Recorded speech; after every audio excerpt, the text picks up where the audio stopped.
Many recipes will treat blondies like, well, brownies gone bad.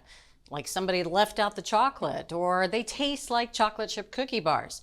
Well, we think blondies are pretty special, and they should be their own thing. And there's no one that I would rather bake with than my friend and favorite blondie, Julia. Right back at you, Blondie.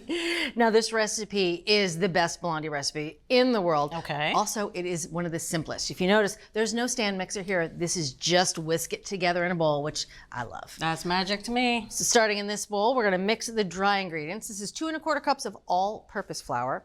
To this, we're gonna add a whopping 1 1/4 teaspoons of salt. This is just table salt. That's a bit more than other recipes, but we found that the salt really helps bring out that butterscotch flavor, which can be a bit shy at times. So It's true. It really enhances the other flavors, though. we're also gonna add some leavener. This is 1/2 teaspoon of baking powder.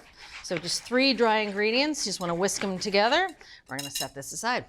Onto the butter. This is 12 tablespoons of unsalted butter, and obviously we need to melt it before we can whisk it into the batter.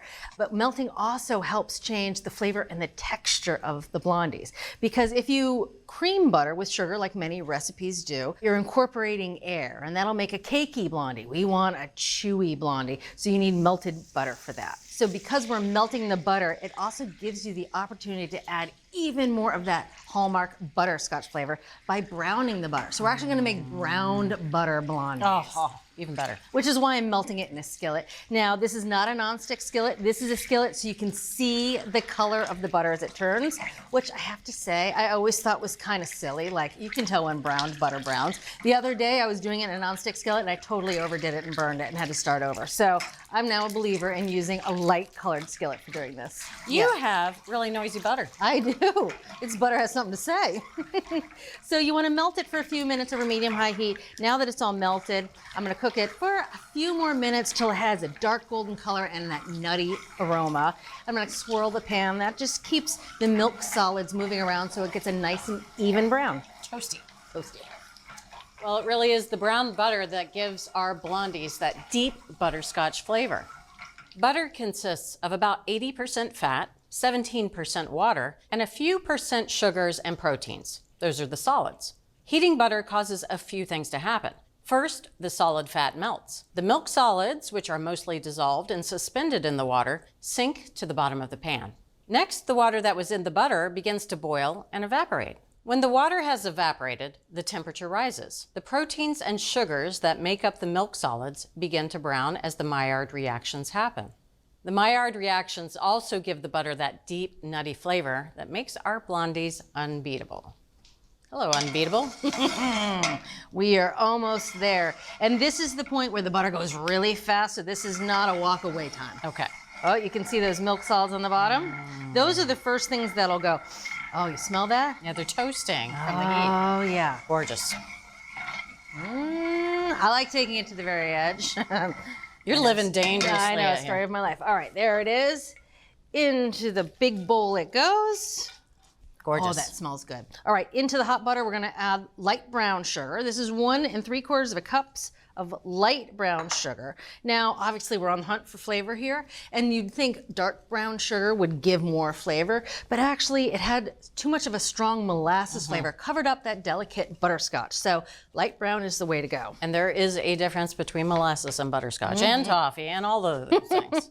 That's kind of your wheelhouse, those flavors. You love those flavors. Now, a lot of blondies have a ton of sugar, and that's for good reason. That's to help give chew, but that also makes them really overly sweet. So we tried backing off from the sugar, but of course that has an effect on the texture, makes them a lot less chewy. So our solution is to add corn syrup, because surprisingly, corn syrup is 50% less sweet than sugar. So by using 1/2 cup of corn syrup, we're gonna maintain that chewy texture, but make them less sweet. Again, less sweet brings out that butterscotch flavor.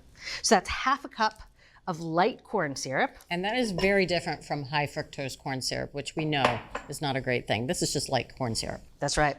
We're gonna add 3 eggs and 2 whopping tablespoons of vanilla, which might be the most vanilla I've ever seen in a bar cookie.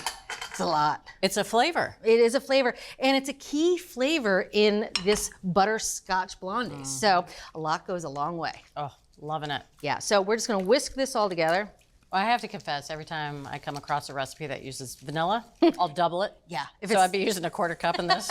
If it's less than a teaspoon, I don't trust it. It's like, why bother? Right. We're gonna whisk this together. Oh, doesn't that smell good? I hope you're going to say baking's optional. Oh, Just pour this over ice cream.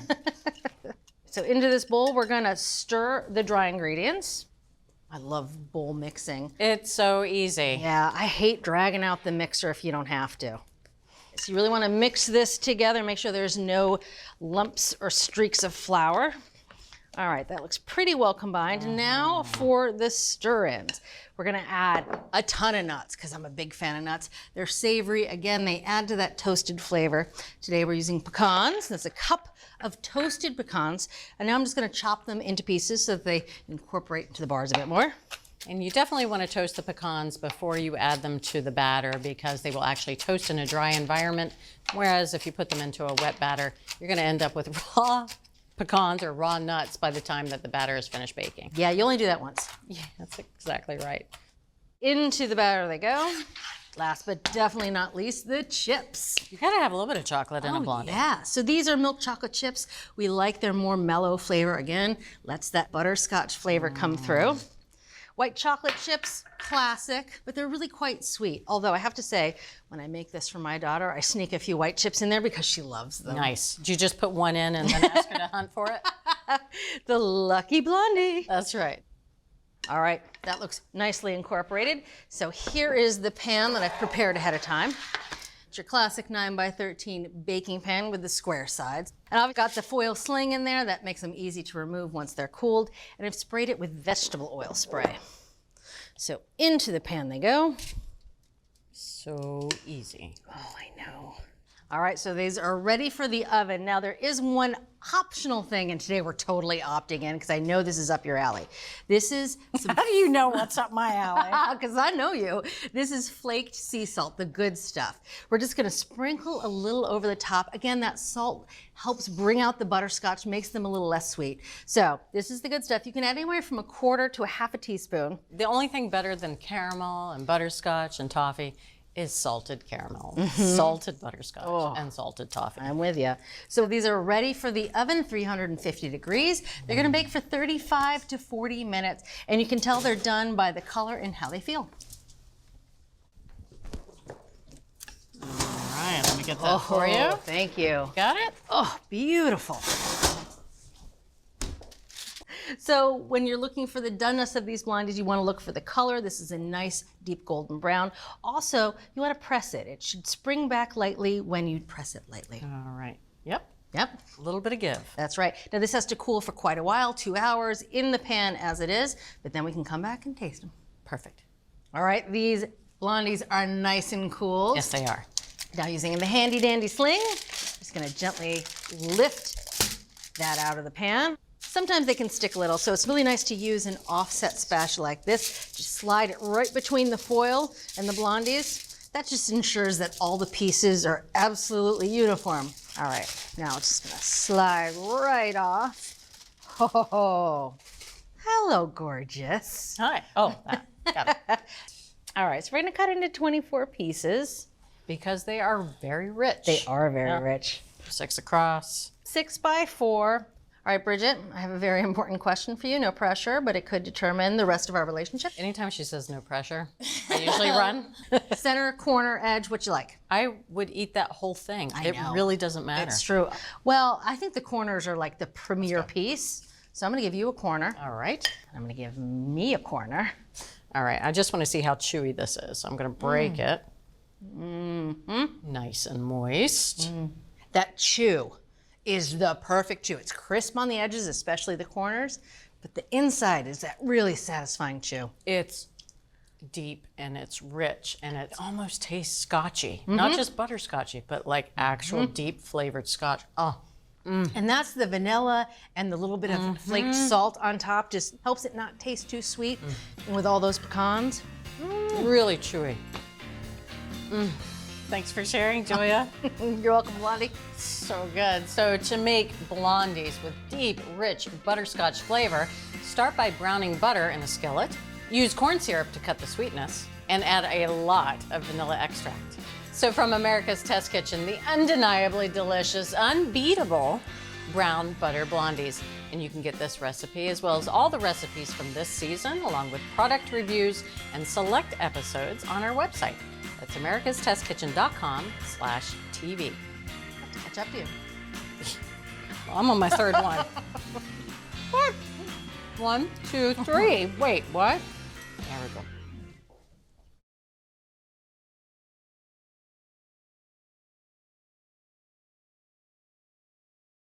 Thanks for watching America's Test Kitchen. What'd you think? Well, leave a comment and let us know which recipes you're excited to make, or you can just say hello. You can find links to today's recipes and reviews in the video description. And don't forget to subscribe to our channel. See you later. I'll see you later.